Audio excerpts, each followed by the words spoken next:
Feliz sábado, hermanos.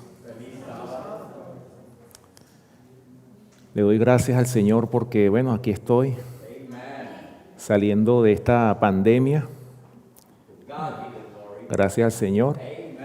¿Cuántos han terminado su vida en el sepulcro? Por eso le doy gracias al Señor que, bueno, aquí estamos.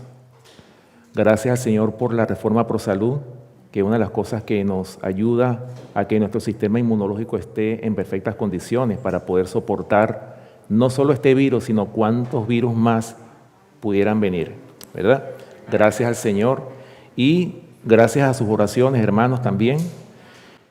Y le damos gracias también que otros hermanos que también estaban enfermos ya se han recuperado. Gracias al Señor.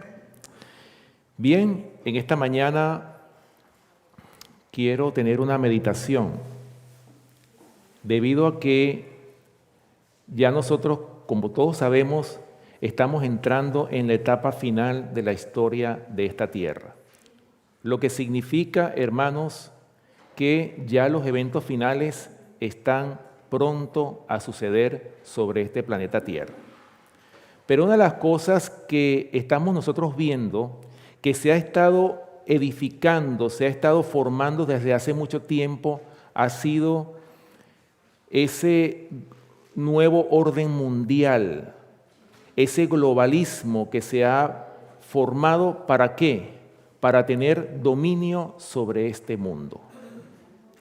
Por eso, hermanos, una de las cosas que va a ser más atacada va a ser la adoración. Por eso el título de esta meditación en esta mañana se titula El futuro conflicto con respecto a la adoración. Y como lo dijo la lectura bíblica, vamos a volver a ella, que fueron las palabras que le dijo el Señor Jesús a la mujer samaritana. El Señor Jesús, cuando estuvo con la mujer samaritana, le dijo estas palabras, una vez que ella desvió la conversación hacia un punto de controversia religioso entre judíos y samaritanos. El Señor le contesta a la mujer samaritana estas palabras que están en Juan capítulo 4, versículos, vamos a leer los versículos del 21 hasta el 23. Fíjense, hermanos, cómo dice estos versículos. Juan capítulo 4, versículos del 21 al 23. Dice lo siguiente. Jesús le dijo: mujer, créeme, que la hora viene cuando ni en este monte ni en Jerusalén adoraréis al Padre. Vosotros adoráis lo que no sabéis. Nosotros adoramos lo que sabemos, porque la salvación viene de los judíos. Versículo 23. Mas la hora viene y ahora es, cuando los verdaderos adoradores adorarán al Padre en espíritu y en verdad, porque también el Padre tales adoradores busca que le adoren. Estas palabras que le dijo el Señor Jesús a la mujer samaritana fueron palabras proféticas, porque el Señor dijo que iba a venir la hora, iba a venir el momento en que los verdaderos adoradores iban a adorar al Padre en espíritu y en verdad. Es muy importante. Ahora, si nosotros vemos, hermanos, este conflicto no es de ahora. Este conflicto viene desde que el diablo entró en esta tierra tristemente por el pecado de nuestros primeros padres. Desde ese momento empezó una guerra en este planeta Tierra. Una guerra, un conflicto entre el príncipe de las tinieblas y nuestro Salvador Cristo Jesús, por cada alma. ¿Ok? Ahora, cuando nosotros decimos que este conflicto no es de ahora, también nosotros podemos encontrar en el Antiguo Testamento una historia que también nos habla de un conflicto que hubo también en relación a la verdadera adoración.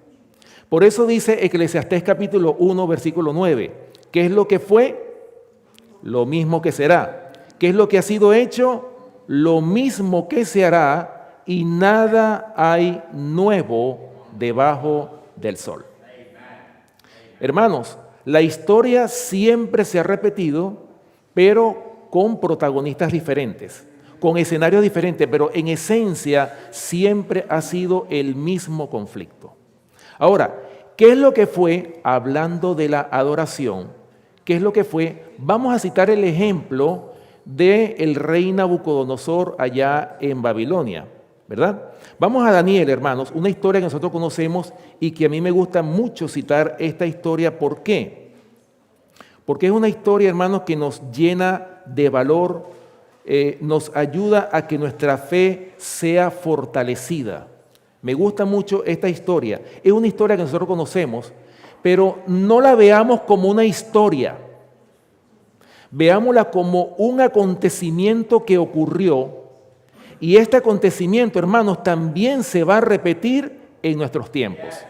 Fíjense, Daniel capítulo 2, el sueño que tuvo el rey Nabucodonosor. Daniel capítulo 2, y vamos a leer los versículos del 31 hasta el 33. Ustedes saben muy bien que el rey Nabucodonosor tuvo un sueño y se perturbó. Cuando se despertó, se le olvidó el sueño y quedó muy perturbado con ese sueño que tuvo. Y le pidió a los magos, astrólogos, encantadores y adivinos que le adivinasen el sueño. Pues ya ustedes saben la historia, ninguno de ellos pudo, sino Daniel, que fue el profeta enviado por el Señor para que la religión verdadera brillara en el imperio de Babilonia. Daniel lo que le dijo al rey: dame tiempo y yo te voy a dar no solamente el sueño o lo que tú soñaste, sino también la interpretación del sueño que tú tuviste. Y por eso es que están aquí en Daniel capítulo 2, versículos del 31 al 33, aquí está la descripción del sueño que tuvo el rey Nabucodonosor. Dice el versículo 31, tú, oh rey, veías, y aquí una gran imagen. Esta imagen, que era muy grande y cuya gloria era muy sublime, estaba en pie delante de ti y su aspecto era terrible. Versículo 32. La cabeza de esta imagen era de oro fino, su pecho y sus brazos de plata, su vientre y sus muslos de bronce, sus piernas de hierro y sus pies en parte de hierro y en parte de barro cocido. Como vemos, hermanos, el sueño que tuvo el rey Nabucodonosor fue que soñó con una imagen multimetálica, cuya cabeza era de oro, el pecho era de plata, el vientre era de bronce, las piernas eran de hierro y los pies de hierro y barro cocido. Ahora, más adelante el profeta Daniel le da la interpretación de este sueño al rey Nabucodonosor. Versículos 37 al 42. Dice, tú, oh rey, eres rey de reyes, porque el Dios del cielo te ha dado reino, poder, fuerza y majestad. Versículo 38. Y donde quiera que habitan hijos de hombres, bestias del campo y aves del cielo, Él los ha entregado en tu mano y te ha dado el dominio sobre todo. Tú eres aquella cabeza de oro. Versículo 39. Y después de ti se levantará otro reino inferior al tuyo, y luego un tercer reino de bronce, el cual dominará sobre toda la tierra. Y el cuarto reino será fuerte como el hierro, y como el hierro desmenuza y rompe todas las cosas, desmenuzará y quebrantará todo. Versículo 41. Y lo que viste de los pies y los dedos en parte de barro cocido, de alfarero y en parte de hierro, será un reino dividido, mas habrá en él algo de la fuerza del hierro, así como viste hierro mezclado con barro cocido. Como ustedes pueden ver, hermanos, al rey Nabucodonosor no le gustó esta interpretación. ¿Por qué? Porque ¿cuál es el anhelo de los reyes? Nosotros vemos en el Antiguo Testamento, vemos casi siempre la historia de todos los reyes que ellos quieren perpetuarse en el poder. Ese era el anhelo y el deseo de Nabucodonosor. Pero imagínense las palabras que le dice el profeta Daniel, que después de ti se levantará otro reino inferior al tuyo. Esas palabras no le gustó a Nabucodonosor. ¿Y cuál fue la reacción del rey Nabucodonosor? Daniel capítulo 3, versículo 1. Dice, el rey Nabucodonosor hizo una estatua de oro cuya altura era de 60 codos y su anchura era de 6 codos. La levantó en el campo de Dura, en la provincia de Babilonia. Fíjense, hermanos, ¿cuál fue la reacción de Nabucodonosor de acuerdo a este versículo? Hizo toda esa misma imagen que le habían descrito, él la hizo toda de oro. ¿Qué quería dar a entender Nabucodonosor con esto? Que él era eterno, que él era Dios y que nadie lo podía tumbar a él. O sea, en otras palabras, estaba haciendo lo mismo que el hombre de pecado, el hijo de perdición, el cual se sienta en el templo de Dios como Dios, haciéndose pasar por Dios. Y por eso casi siempre las palabras que le dirigían a los reyes en ese tiempo, ¿cuáles eran? Rey para siempre vive. En otras palabras, dando a entender que ellos eran inmortales. Por esa razón fue que Nabucodonosor hizo toda esta estatua. Y fíjense bien, hermanos, la dimensión de esta estatua, cuando hablamos de 60 codos, que viene siendo aproximadamente 30 metros o 98 pies de altura, y de ancho 6 codos, es decir, 3 metros o 10 pies. O sea, una inmensa estatua de oro, ¿verdad? Ahora, vamos a ver, hermanos, aparte de esa imagen que el rey Nabucodonosor hizo, ¿qué más hizo o decretó este rey Nabucodonosor? Versículos del 2 al 6 de Daniel capítulo 3 lo dice.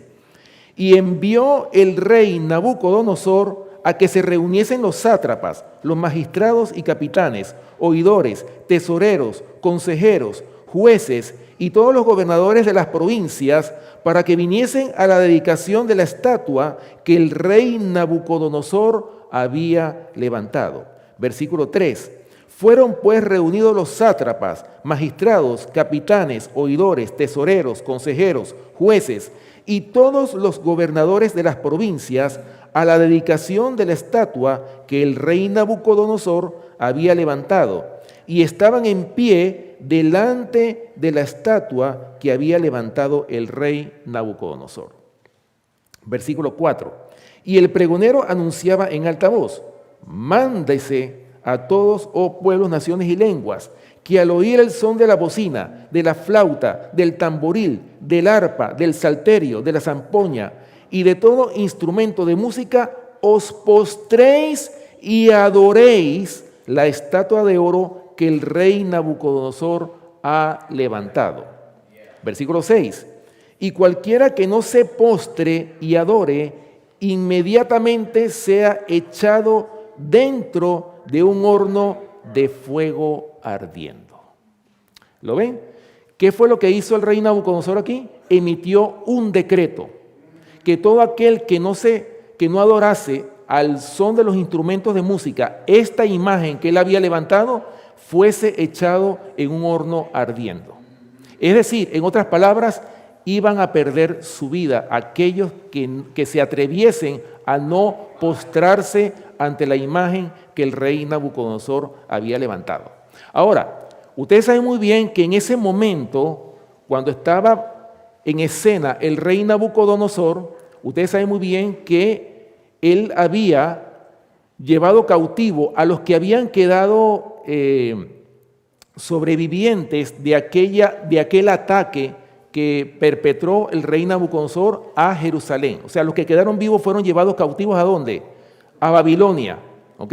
Pero recuerden que dentro de esos cautivos estaba gran parte de aquellos hombres y mujeres que tenían conocimiento de la verdad.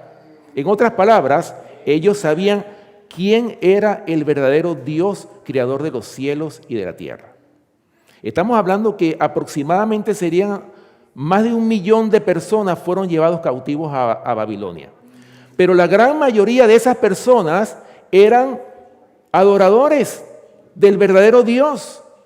Pero cuando llegaron a Babilonia, se encontraron con que el rey Nabucodonosor emite este decreto y por temor a perder sus vidas, ¿qué fue lo que hicieron la mayoría? ¿O cuál fue la reacción? Vamos a verlo en el versículo 7 de Daniel capítulo 3. Escuchen bien lo que dice este versículo. ¿Cuál fue la reacción de la mayoría del pueblo? Y lo más triste del caso, de los que profesaban la verdad presente. ¿Cuál fue la reacción? Dice, por lo cual, al oír todos los pueblos el son de la bocina, de la flauta, del tamboril, del arpa, del salterio, de la zampoña y de todo instrumento de música, todos los pueblos, naciones y lenguas se postraron y adoraron la estatua de oro que el rey Nabucodonosor había levantado. ¿Lo ven, hermanos? Qué triste. Entre esa inmensa población que se postró estaban también ¿quiénes? Los que tenían conocimiento del Dios verdadero. Y por temor a perder sus vidas, se postraron ante el decreto del rey Nabucodonosor. Qué triste, ¿verdad? Qué triste después de haber tenido toda una vida de haber conocido al Dios creador de los cielos y de la tierra. Esta inmensa mayoría de creyentes se postran ante el decreto del rey Nabucodonosor. Ahora, por supuesto, la excepción, ¿quiénes fueron? Fueron solamente 3 jóvenes, ¿verdad? Los 3 jóvenes hebreos. Ahora, ¿cuál es, según la ley de Dios, qué dice el sello del Dios vivo en la ley de Dios? ¿Cuál es el verdadero día de adoración? Lo dice Éxodo capítulo 20, ¿verdad? Exactamente, lo dice versículos del 8 al 11. Dice claramente, acuérdate del día sábado para santificarlo. 6 días trabajarás y harás toda tu obra, mas el 7º día es reposo para Jehová tu Dios. No hagas en él obra alguna tú, ni tu hijo, ni tu hija, ni tu siervo, ni tu criada, ni tu bestia, ni tu extranjero que está dentro de tus puertas. Versículo 11. Porque en 6 días hizo Jehová los cielos y la tierra, el mar y todas las cosas que en ellos hay, y reposó en el 7º día. Por tanto, Jehová bendijo el día sábado y lo santificó. Hermano, este es el principio de la verdadera adoración, que el Señor le enseñó a su pueblo que estaba ya en ese momento cautivo en Babilonia. Ahora, hablando de los 3 jóvenes hebreos, y esta historia me gusta mucho, y yo pienso que a pesar de que nosotros conocemos esta historia, debemos repetirla vez tras vez, porque ¿cuál es el plan del nuevo orden mundial? ¿Cuál es el plan de este globalismo que estamos nosotros viendo? Es sembrar el terror en la mayoría de los seres humanos. ¿Ok? Y muchas veces, por tener el terror, o por tener terror, muchos pueden apostatar de las verdades de las cuales han creído. Hermanos, por eso es importante que nosotros repitamos estas historias vez tras vez. ¿Para qué? Para que nuestra fe sea fortalecida, especialmente en estos tiempos finales en los cuales nosotros estamos viviendo. Por eso, hermanos, es que el Señor, cuando enseñó a su pueblo, ¿cuál fue el método que Dios le dio a su pueblo en cuanto a la enseñanza de la palabra de Dios? Y le repetirás estas palabras, ¿cuándo? En la mañana, al levantarse, al acostarse, al salir, al entrar, en todo momento, el Señor estaba, ¿qué? Quería que sus palabras fuesen repetidas, ¿para qué? Para que su pueblo no se olvide de ellas.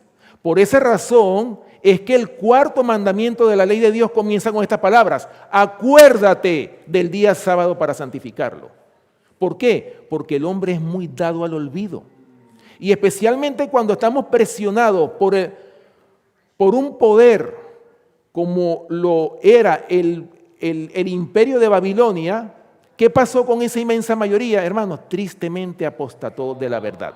Pero vamos a leer esta historia de los 3 jóvenes hebreos, que fueron la excepción, fueron los únicos que no se postraron ante el decreto del rey Nabucodonosor. Versículo 8. Vamos a leer los versículos del 8 al 23. Dice: por esto, en aquel tiempo, algunos varones caldeos vinieron y acusaron maliciosamente a los judíos. Hablaron y dijeron al rey Nabucodonosor: Rey para siempre vive. Tú, oh rey, has dado una ley que todo hombre, al oír el son de la bocina, de la flauta, del tamboril, del arpa, del salterio, de la zampoña y de todo instrumento de música, se postre y adore la estatua de oro. Y el que no se postre y adore sea echado dentro de un horno de fuego ardiendo. Versículo 12. Hay algunos varones judíos, los cuales pusiste sobre los negocios de la provincia de Babilonia, Sadrach, Mesach y Abed-nego. Estos varones, oh rey, no te han respetado, no adoran tus dioses, ni adoran la estatua de oro que has levantado. Versículo 13. Entonces Nabucodonosor dijo con ira y con enojo que le trajesen a Sadrach, Mesach y Abed-nego. Al instante fueron traídos estos varones delante del rey. Versículo 14. Habló Nabucodonosor y les dijo: ¿es verdad, Sadrach, Mesach y Abed-nego, que vosotros no honráis a mi Dios, ni adoráis la estatua de oro que he levantado? Ahora pues, ¿estáis dispuestos para que al oír el son de la bocina, de la flauta, del tamboril, del arpa, del salterio, de la zampoña y de todo instrumento de música, os postréis y adoréis la estatua que he hecho? Porque si no la adorareis, en la misma hora seréis echado en medio de un horno de fuego ardiendo. Y fíjense la pregunta que hace este hombre, Nabucodonosor. ¿Y qué Dios será aquel que os libre de mis manos? Las mismas palabras del faraón rey de Egipto, de aquellos hombres paganos, de aquellos hombres que no creen en que hay un Dios poderoso en los cielos que puede librar a su pueblo de la mano de estos hombres impíos. Versículo 16. Sadrach, Mesach y Abed-nego respondieron al rey Nabucodonosor diciendo: no es necesario que te respondamos sobre este asunto. He aquí nuestro Dios, a quien servimos, puede librarnos del horno de fuego ardiendo, y de tu mano, oh rey, nos librará. Versículo 18. Y si no, sepas, oh rey, que no serviremos a tus dioses, ni tampoco adoraremos la estatua que has levantado. Gloria a Dios. Fíjense, hermanos, la firmeza que estos hombres tenían. La firmeza. Eran inquebrantables, estaban dispuestos a adorar al Dios creador de los cielos y de la tierra, y nada los iba a mover de ahí. Versículo 19. Entonces Nabucodonosor se llenó de ira y se demudó el aspecto de su rostro contra Sadrach, Mesach y Abed-nego, y ordenó que el horno se calentase 7 veces más de lo acostumbrado. Versículo 20. Y mandó a hombres muy vigorosos que tenía en su ejército que atasen a Sadrach, Mesach y Abed-nego para echarlos en el horno de fuego ardiendo. Entonces estos varones fueron atados con sus mantos, sus calzas, sus turbantes y sus vestidos, y fueron echados dentro del horno de fuego ardiendo. Y como la orden del rey era apremiante y lo habían calentado mucho, la llama de fuego mató a aquellos que habían alzado a Sadrach, Mesach y Abed-nego. Versículo 23. Y estos 3 varones, Sadrach, Mesach y Abed-nego, cayeron atados dentro del horno de fuego ardiendo. Bueno, ya nosotros conocemos la historia, ¿verdad? ¿Qué fue lo que ocurrió después que ellos fueron lanzados? Hermanos, ellos se pasearon en medio de las llamas, y por eso fue que el rey Nabucodonosor preguntó: bueno, ustedes no echaron a 3 jóvenes, pero yo veo 4. y el cuarto es semejante al Hijo de los dioses. Lo decía en plural porque ellos eran politeístas. Hermanos, ¿qué estaban haciendo estos tres jóvenes hebreos? Ellos estuvieron dispuestos a perder su vida con tal de no adorar otro Dios extraño, sino al Dios verdadero. ¿Y cuál fue el premio en ese momento, hermanos? Que ellos estaban paseando en medio de las llamas. Y el cuarto era ¿quién? Cristo Jesús estaba con ellos paseándose, hermanos. Hermanos, la misma historia se va a repetir en nuestros tiempos. ¿O es que acaso cuando venga el Señor no va a venir con gran poder y gloria? ¿No va a venir con fuego purificador? Y ese mismo fuego, por eso es que los que sean sellados, así como estos tres jóvenes hebreos fueron sellados, de la misma manera, todo el pueblo en este tiempo final que reciba el sello del Dios vivo, también se va a pasear por el medio del fuego, sin que les pase nada. ¿Lo ven? Qué maravilloso, hermano. Esta historia es lo que la iglesia necesita para que nuestra fe pueda ser fortalecida, especialmente en estos tiempos finales que nosotros estamos viviendo. Hermanos, lo que viene no es fácil y por eso es que nosotros necesitamos prepararnos ahora mismo para que nosotros podamos tener esa misma firmeza que tuvieron esos tres jóvenes hebreos. Eso es lo que la iglesia necesita. Ahora, escuchen bien lo que dice aquí el libro Profetas y Reyes, hablando de estos tres jóvenes hebreos. Profetas y Reyes, página 372. Dice, por medio de amenazas, o sea, las amenazas de Nabucodonosor, ¿verdad? Procuró inducirlos a unirse con la multitud. Señalando el horno de fuego, les recordó el castigo que les esperaba si persistían en su negativa a obedecer su voluntad. Pero con firmeza los hebreos atestiguaron su fidelidad al Dios del cielo y su fe en su poder para librarlos. Todos comprendían, oigan esto, que el acto de postrarse ante la imagen era un acto de culto. ¿Lo ven? Porque muchos de ellos yo me imagino que se postrarían. Bueno, el Señor entiende, yo me voy a postrar para evitar ser echado en el horno de fuego ardiendo. Eso, al menos una postrada, eso no es nada. No es nada. Escuchen lo que dice aquí.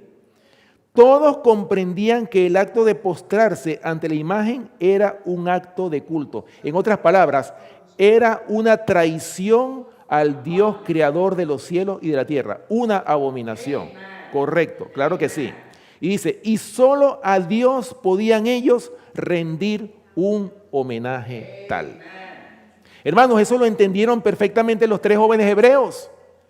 Por esa razón es que ellos estaban sellados. Recuerden, hermanos, hablando del sello, ¿qué es el sello de Dios?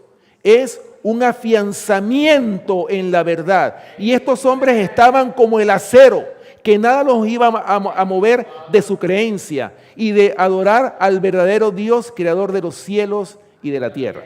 Escuchen lo que sigue diciendo en la página 373 de este mismo libro, Profetas y Reyes.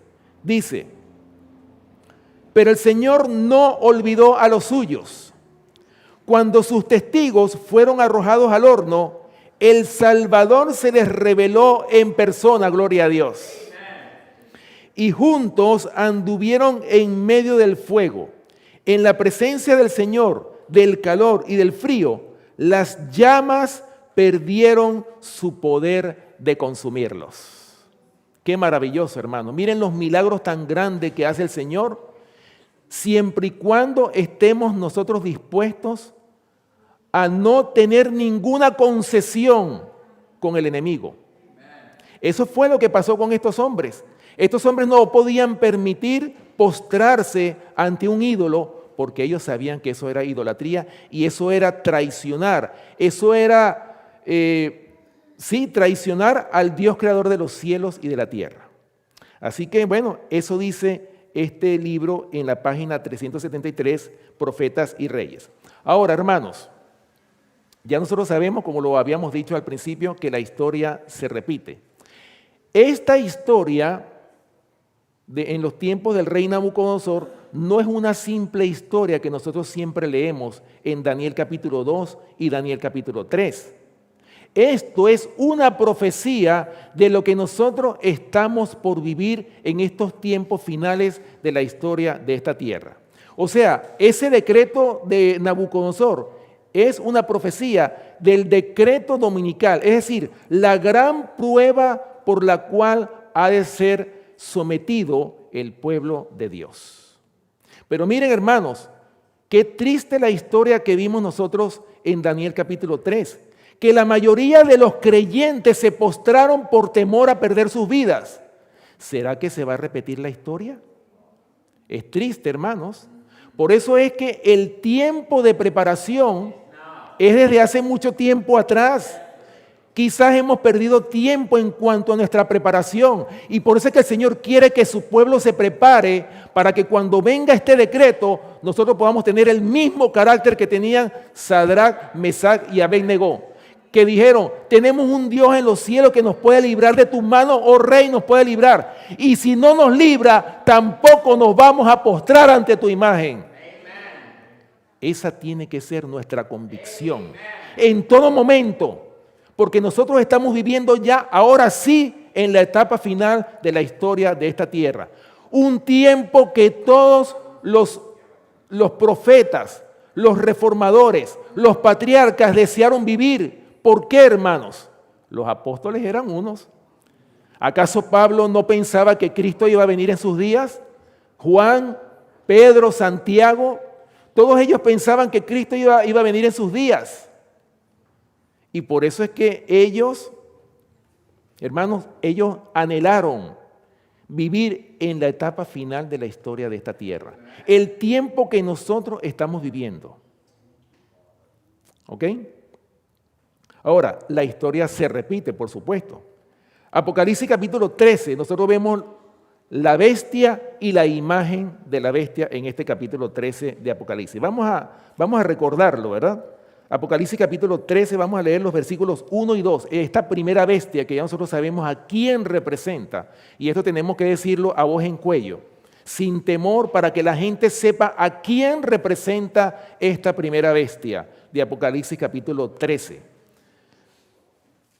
Apocalipsis capítulo 13, versículos 1 y 2 dice: me paré sobre la arena del mar y vi subir del mar una bestia que tenía 7 cabezas y 10 cuernos, y en sus cuernos 10 diademas, y sobre sus cabezas un nombre blasfemo. Versículo 2.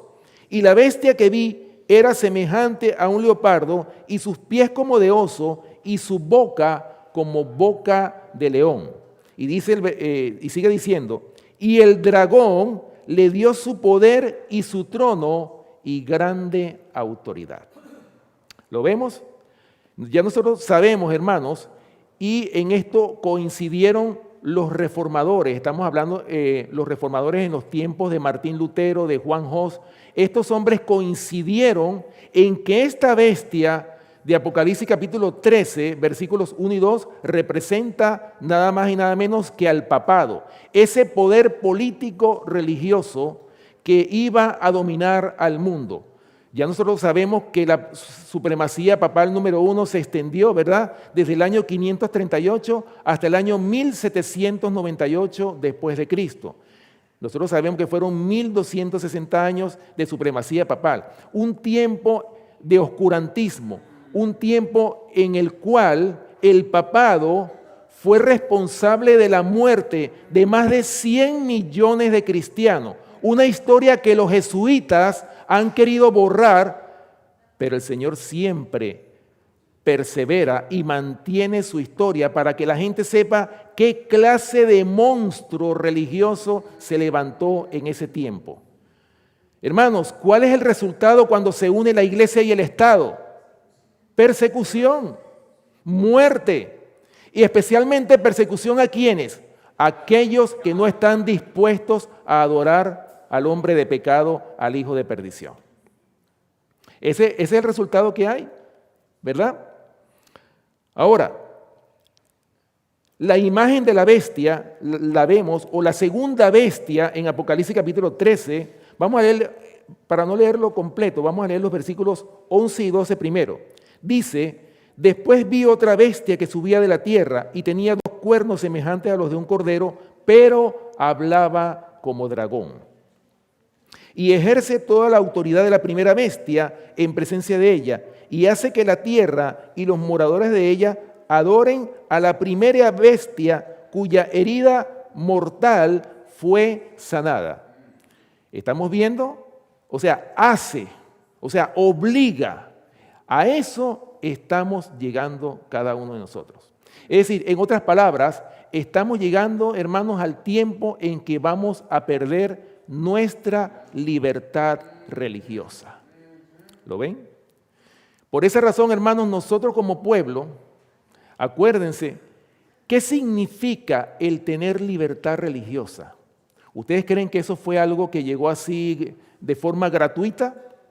¿Cuánta sangre derramada no costó la libertad religiosa en los tiempos de los reformadores?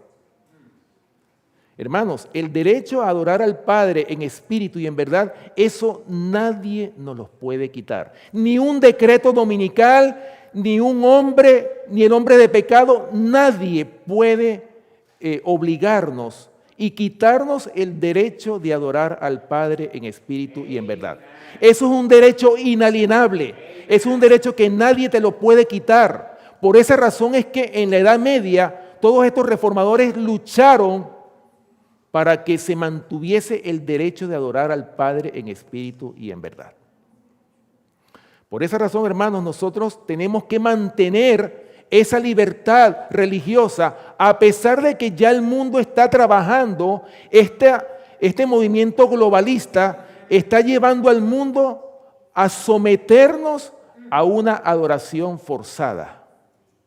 Pero se van a levantar Sadrach, Mesach y Abednego, y ellos no van a permitir, ¿verdad?, que adoren a otro Dios, sino al Dios verdadero. ¿Ok? Ahora, hermanos, hablando de la libertad religiosa, ¿qué entendemos nosotros por libertad religiosa? Bueno, vamos a leer el concepto. ¿Qué es la libertad religiosa? Fíjense bien lo que significa la libertad religiosa. La libertad de culto o libertad religiosa es un derecho fundamental que se refiere a la opción de cada ser humano de elegir libremente su religión, de no elegir ninguna o de no creer o validar la existencia de un Dios y ejercer dicha creencia públicamente sin ser víctima de opresión, discriminación o intento de cambiarla a la fuerza. O sea, hermano, la libertad religiosa incluye a aquellos que decidan, bueno, yo no voy a creer en ningún Dios, pues. Tienen derecho a no creer, o tienen derecho a creer en un Dios o en cualquier Dios que se les ocurra. Eso se llama, hermanos, libertad religiosa. Y eso es lo que está siendo amenazado. Ya nosotros lo hemos visto, lo hemos estudiado, pero ya estamos viendo prácticamente, hermanos, el cumplimiento de todo lo que nosotros hemos visto, de lo que hemos estudiado. Estamos viendo el cumplimiento ya en estos tiempos finales. Hermanos, nosotros como pueblo tenemos que prepararnos. Estas cosas que nosotros conocemos nos podemos llenar de mucha información, pero nosotros como pueblo tenemos que tener una experiencia que hoy por hoy no poseemos.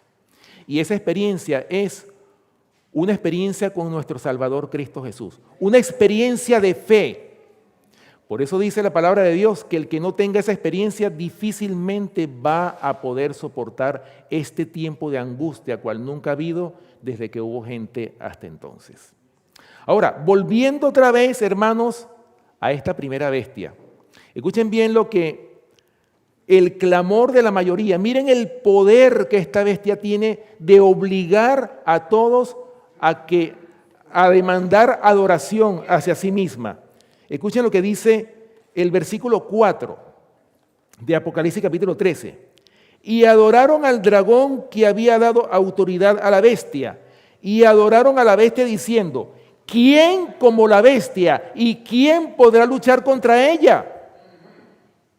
Hermano, así será de poderoso, o sea, así será como este poder político religioso va a dominar al mundo, que miren la expresión de la mayoría de las personas en el tiempo final. ¿Quién como la bestia y quién podrá luchar contra ella?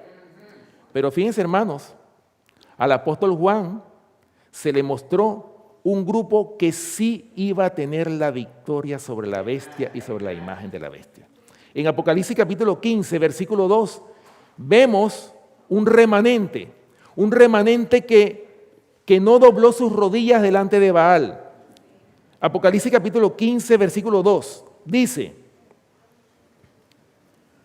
vi también como un mar de vidrio mezclado con fuego, y a los que habían alcanzado, oigan esto, la victoria sobre la bestia y su imagen y su marca y el número de su nombre, en pie sobre el mar de vidrio con las arpas de Dios.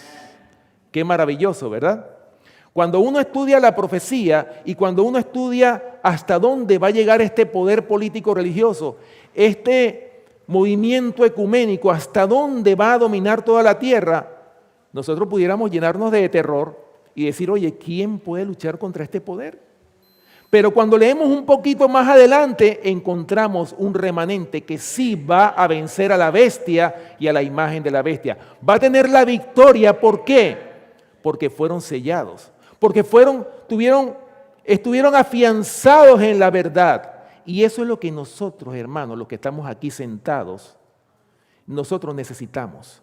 Afianzarnos en la verdad en la cual hemos creído.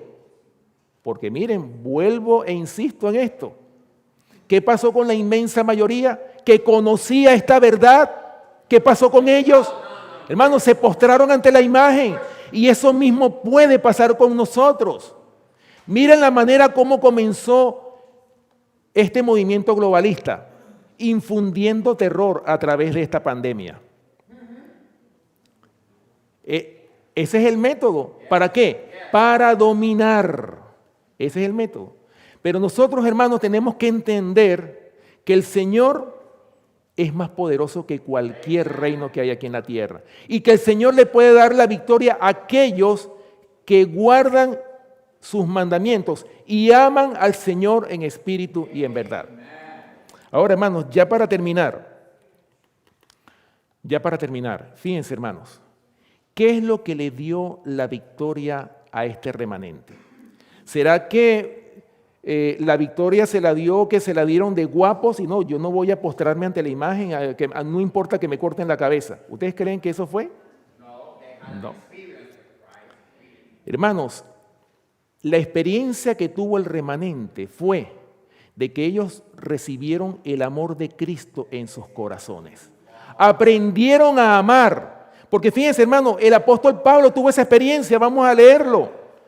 Romanos capítulo 8. Pablo fue el único que dio un concepto amplio de lo que es la palabra amor. Estamos hablando del amor de Dios que salva, porque hay un amor que mata, que es el amor que permite, no importa cómo tú seas, Cristo te ama y Cristo te va a salvar. No importa que tú seas homosexual, no importa que tú seas un delincuente, Cristo te va a salvar. Ese es un amor, ese es el amor que mata. Pero el amor que salva es el que el apóstol Pablo habla aquí en Romanos capítulo 8. Vamos a leerlo. Romanos capítulo 8, versículos 35, 38 y 39. Fíjense bien, hermanos, lo que dice aquí Pablo. Dice, ¿quién nos separará del amor de Cristo? ¿Tribulación o angustia o persecución o hambre o desnudez o peligro o espada? Como está escrito, por causa de ti somos muertos todo el tiempo, somos cortados como ovejas de matadero. Antes, en todas estas cosas, somos más que vencedores, por medio de aquel que nos amó. Y fíjense lo que sigue diciendo los versículos 38 y 39. Por lo cual estoy seguro de que ni la muerte, ni la vida, ni ángeles, ni principados, ni potestades, ni lo presente, ni lo porvenir, ni lo alto, ni lo profundo, ni ninguna otra cosa creada nos podrá separar del amor de Dios, que es en Cristo Jesús, Señor nuestro. Oh, hermanos, Pablo tenía el amor de Dios, el amor de Cristo en su corazón. Aprendió a amar a sus semejantes. Y eso es lo que nosotros necesitamos realmente. Aprender a amar no solamente a nuestros hermanos, sino a nuestro prójimo, a nuestros enemigos. Eso es lo que nosotros tenemos que aprender. No contestarle cuando nos estén dando los latigazos porque no queremos postrarnos ante la imagen. No, sino amar a vuestros enemigos, bendecir a los que os maldicen, dice el Señor en Mateo capítulo 5. Oh, hermano, pero hablando del amor de Dios, Primera de Corintios, el apóstol Pablo lo describe mucho mejor el concepto del amor de Dios. Esto era lo que tenían realmente ese remanente que triunfó sobre la bestia y sobre la imagen de la bestia. Primera de Corintios, capítulo 13. Aquí lo dice claramente Pablo, el concepto de la palabra amor, que no es un sentimiento, es un principio que está establecido en el carácter de Dios. Escuchen lo que dice, versículo 1. Si yo hablase lenguas humanas y angélicas y no tengo amor, vengo a ser como metal que resuena o címbalo que retiñe. Y si tuviese profecía y entendiese todos los misterios y toda ciencia, y si tuviese toda la fe de tal manera que trasladase los montes y no tengo amor, nada soy. ¿Ok? Versículo 3. Y si repartiese todos mis bienes para dar de comer a los pobres, y si entregase mi cuerpo para ser quemado y no tengo amor, de nada me sirve. ¿Lo ven? Ahora, fíjense bien, desde el versículo 4 hasta el versículo 8, el apóstol Pablo describe lo que es el amor de Dios. Dice, el amor es sufrido, es benigno, el amor no tiene envidia, el amor no es jactancioso, no se envanece, no hace nada indebido, no busca lo suyo, no se irrita, no guarda rencor.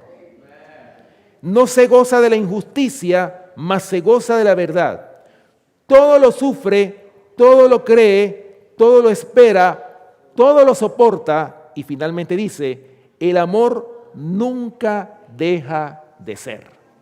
O sea, hermanos, el amor de Dios cuando está en el corazón es un principio que está constante. Y eso fue lo que le dio la victoria, o lo que le va a dar la victoria a quienes, a ese último remanente que va a estar en pie, que va a tener y va a alcanzar la victoria sobre la bestia y sobre la imagen de la bestia. En otras palabras, va a pasar la prueba del decreto dominical. Aquellos que tengan el amor de Dios en sus corazones. Hermanos, ese es el principio básico para que nosotros podamos pasar esta gran prueba, para que podamos recibir el sello del Dios vivo en nuestras frentes. Ahora, fíjense bien, ahora, el Señor profetizó, ¿verdad? Como lo leímos en Juan capítulo 4, versículos del 21 al 23, que iba a surgir un remanente que iba a adorar al Padre en espíritu y en verdad, como lo leímos, ¿verdad? En Juan capítulo 4, ¿verdad? Que los verdaderos adoradores iban a adorar al Padre en espíritu y en verdad. Ahora, ¿por qué iban a adorar en espíritu y en verdad? ¿Por qué? Hermanos, porque ellos conocieron la verdad y la verdad los hizo libres, como lo dice Juan capítulo 8. Vamos a Juan capítulo 8, versículo 32. Un versículo muy importante. Y me gusta mucho este versículo. ¿Por qué, hermanos? Porque este es un versículo que nos dice a nosotros que aquellos que conocen la verdad son libertados de sus antiguos vicios. Aquellos que estuvieron en las drogas y cuando conocen que Cristo es su Salvador, se sienten libertados. Escuchen lo que dice Juan 8:32. Y conoceréis la verdad y la verdad os hará ¿qué? Libres. Ahora, no nos hace libre para que nosotros hagamos lo que nos plazca, es muy importante, sino para qué? Para obedecer la perfecta ley de la libertad, como lo dice el apóstol Santiago. ¿Cómo define Santiago la ley de Dios? ¿Acaso la ley de Dios es un yugo? Por eso dice el Señor que mi yugo es fácil y ligera mi carga. ¿Por qué? Porque por lo menos Santiago define la ley de Dios como la perfecta ley de la libertad. O sea, somos libertados ¿de quién, hermanos? Del pecado. Nos permite tener victoria sobre el pecado y eso fue lo que le dio la victoria al remanente de Dios. Ese pueblo que alcanzó la victoria sobre la bestia y sobre la imagen de la bestia. ¿Ok? Bueno, ya termino con esta cita de Profetas y Reyes, hablando de los 3 jóvenes hebreos, hermanos. Muy importante, en la página 376. Escuchen lo que dice aquí, las lecciones que se desprenden de estos 3 jóvenes hebreos. Dice, importantes son las lecciones que debemos aprender de los experimentados por los jóvenes hebreos en la llanura de Dura. En esta época nuestra, muchos de los siervos de Dios, aunque inocentes de todo mal proceder, serán entregados para sufrir humillación y ultrajes a manos de aquellos que, inspirados por Satanás, están llenos de envidia y fanatismo religioso. La ira del hombre se despertará en forma especial contra aquellos que santifican el sábado del 4º mandamiento. Y al fin, un decreto universal los denunciará como merecedores de muerte. Bueno, hermano, esto es justamente un cuadro de lo que va a venir, especialmente el decreto dominical. ¿Qué va a pasar cuando sea establecida la ley dominical y cuando el remanente persista en guardar el santo sábado? ¿Qué va a ocurrir? Van a ser odiados, van a ser execrados, van a ser denunciados como merecedores de la muerte, como lo dice aquí. Dice, el tiempo de angustia que espera al pueblo de Dios requerirá una fe inquebrantable. Este tiempo de angustia, como lo dice el profeta Daniel, ¿verdad? En Daniel capítulo 12, versículo 1, tiempo de angustia cual nunca ha habido desde que hubo gente hasta entonces. Ese tiempo requiere ¿de qué, hermanos? De una fe inquebrantable. Pero esa fe no se logra de un día para otro. Esa fe tiene que ser edificada día a día, en una comunión constante con nuestro Padre Celestial. No cuando yo tenga tiempo, sino eso tiene que ser nuestra primera obligación. Lo que nosotros deberíamos de hacer cuando nos levantamos, ¿qué? ¿Qué es lo primero que deberíamos hacer? Tener la comunión con nuestro Padre Celestial. Hacer el tiempo, ¿para qué? Para que nuestra fe sea fortalecida. Sigue diciendo aquí, sus hijos deberán dejar manifiesto que Él es el único objeto de su adoración y que por ninguna consideración, ni siquiera de la vida misma, oigan esto, ni siquiera de la vida misma pueden ser inducidos a hacer la menor concesión a un culto falso, o sea, a la apostasía. Para el corazón leal, los mandamientos de hombres pecaminosos y finitos son insignificantes frente a la palabra del Dios eterno. Obedecerán a la verdad, aunque el resultado haya de ser encarcelamiento, destierro o muerte. Sigue diciendo, como en los días de Sadrac, Mesac y Abednego, en el periodo final de la historia de esta tierra, el Señor obrará poderosamente en favor de aquellos que se mantengan firmemente por lo recto. ¿Qué es lo que va a pasar en estos tiempos finales? Sobre aquellos que decidan estar establecidos firmemente en lo recto, el Señor los va a bendecir grandemente. El que anduvo con los notables hebreos en el horno de fuego, acompañará a sus seguidores donde quiera que estén. O sea, Cristo Jesús nos va a acompañar. Qué bendición, ¿verdad? Su presencia constante los consolará y sostendrá. En medio del tiempo de angustia, cual nunca hubo desde que fue nación, sus escogidos permanecerán inconmovibles. Satanás, con toda la hueste del mal, no puede destruir al más débil de los santos de Dios. Los protegerán ángeles excelsos en fortaleza, y Jehová se revelará en su favor como Dios de dioses, que puede salvar hasta lo sumo a los que ponen su confianza en Él. Maravilloso, hermanos. Nosotros tenemos que entender algo, hermanos. No tengamos temor a las cosas que están por sobrevenir. Cuando nosotros vemos y estudiamos todo lo que va a ocurrir, nos podemos llenar de terror cuando leemos, especialmente en el conflicto de los siglos, todas las torturas salvajes que recibieron estos hombres fieles. Pero hermanos, no tengamos temor, porque Dios prometió que va a estar con su pueblo, va a estar ahí cerca para consolarlos en medio de la aflicción que podamos nosotros pasar. Acuérdense, hermanos, que el galardón es bien grande, y cuando estemos en el cielo vamos a exclamar: oye, el cielo no nos costó casi nada. A pesar de que yo fui torturado y que fui quemado en una hoguera, eso no costó nada. Hermanos, grande es, dice, cosa que ojo no vio ni oído oyó, son las cosas que el Señor tiene preparado para aquellos fieles que se mantengan firmes en la segura palabra profética, en la palabra de Dios. Hermanos, Dios nos está invitando, y el llamado que está haciendo el Señor en esta mañana es: preparaos, preparaos, preparaos para gloria y honra de nuestro Padre que está en los cielos.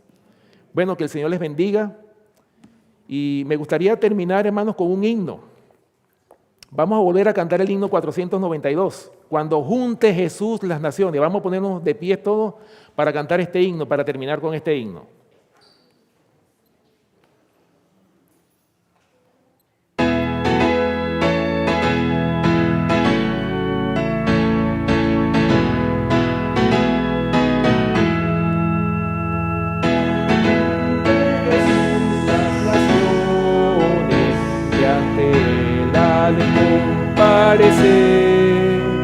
Oh, cómo hemos de estar en el juicio del fallo del juez a saber. Juntará todo el trigo en sidroque, mas al viento el campo esparcirá. Pues cómo hemos de estar en el juicio del gran día que pronto vendrá.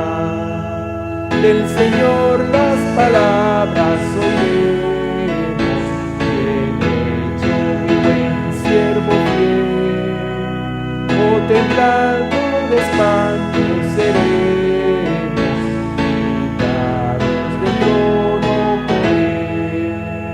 Juntará todo el trigo en sidroque, mas el viento el campo esparcirá. Pues como hemos de estar en el juicio del gran día que pronto vendrá. Mirará complacido a sus frentes verá, mientras ellos de todos le adoren, coronas de luces pondrá. Juntará todo trigo en sidroque, mas al viento el campo esparcirá. Pues como hemos de estar en el juicio del gran día que pronto vendrá. Esperemos, veremos y hagamos las lámparas todas brillar. El esposo a las bodas, gozosos podremos entrar. Juntará todo el trigo en sidroque, mas al viento el campo esparcirá. Pues como hemos de estar en el juicio del gran día que pronto vendrá. Amén. Amén. Así como lo dice este himno, ¿verdad? ¿Cómo estaremos nosotros en el día del juicio? ¿Qué se va a escribir en los cielos de nosotros, de nuestra hoja de vida? Acuérdense, hermanos, que el Señor está midiendo a su iglesia. Está midiendo el templo, el altar y los que adoran en él. Por eso, hermanos, no se nos olviden estas palabras. En todo momento, no solamente en sábado, sino el Señor nos está midiendo en todo momento. Y el Señor quiere un pueblo santo, sin mancha, ni arruga, ni cosa semejante. Y que tú seas parte de ese pueblo que el Señor viene a buscar. Que el Señor nos bendiga. Vamos a doblar nuestras rodillas los que puedan para tener una oración final.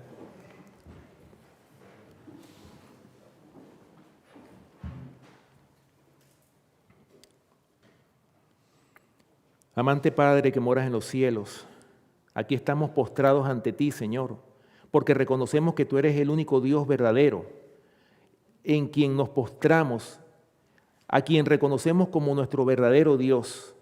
Señor, ayúdanos como pueblo a que podamos estar afianzados en la verdad, que estemos como una columna de acero, que nadie nos mueva del fundamento de la verdad, el cual tú nos has dado a cada uno de nosotros.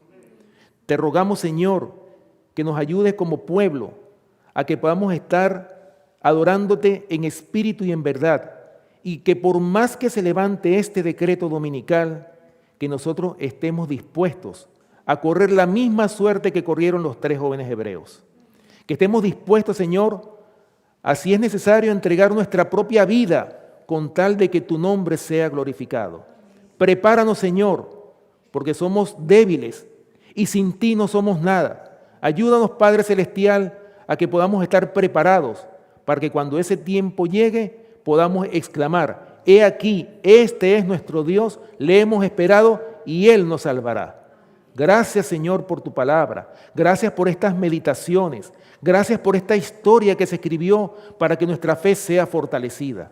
En esta hora te pedimos, Señor, que bendiga los alimentos que hemos de compartir a continuación, y gracias por este día de sábado. Gracias por este privilegio que tenemos de congregarnos, Señor. Gracias, Padre Celestial, por tus bendiciones, porque todo esto te lo pedimos y te lo rogamos, dándote las gracias en el nombre y por los méritos de nuestro amante Salvador, Cristo Jesús. Amén. Amén.